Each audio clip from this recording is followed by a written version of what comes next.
Hi, this is Jonathan Rosenhead, Jerusalem psychotherapist. This week's Torah and Psychology post of Parshas Eikev is going to discuss cognitive and behavioural flexibility. Because in this week's Parsha, Moshe Rabbeinu says that the Bnei Yisrael are not entering into Eretz Yisrael because of their own righteousness, but rather because of the promise that Hashem made to the Avos. And in fact, the Bnei Yisrael are a stiff-necked people, Am Kishe Orefu. And the Sforno explains that you cannot combine righteousness with a stiff neck, a stubborn attitude, because it prevents a person from being able to consider different ways of thinking or behaving. They are fixated on the way that they believe is right, on the way that they want to think, and the way that they want to behave, and they're not prepared to consider other people's guidance or advice. And literally, a stiff neck means that they cannot look left or right. They can only look straight ahead, the way that they decide they want to go.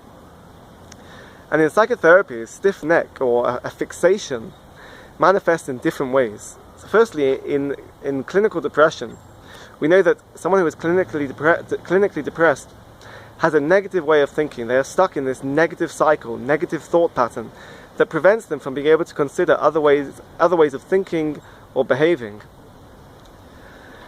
And this can develop through different ways. There's a concept of black or white thinking, where they look at things and it's either this or that. There's no middle ground, and this can be a very negative way of thinking. It can have a deleterious effect on the way a person functions and processes the world. And also in depression, there's tunnel vision.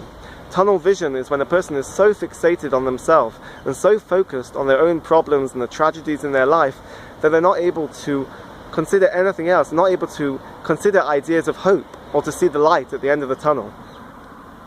And CBT is a proven way to try to help a person to develop a more flexible way of thinking and behaving to move beyond this depression.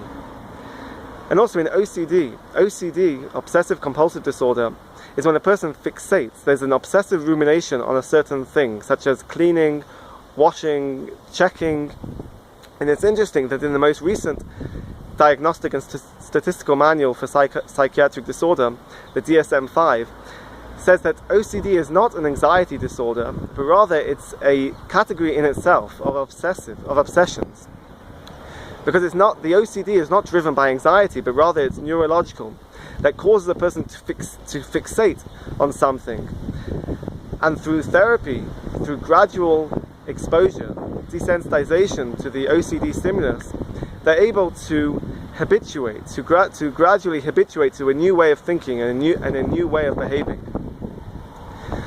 And also in trauma, we know that in post-traumatic stress disorder, this can manifest in the body as the body tries to process the trauma, tries to understand what has happened, and it gets stuck. The mind is not able to process what's happened, and therefore this can manifest in physiological ways. So literally, when a person is under extreme stress and trauma, this can develop into a stiff neck.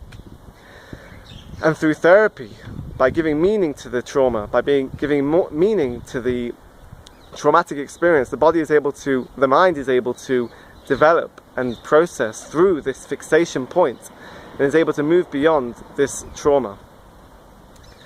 I wish you a good Shabbos and keep well.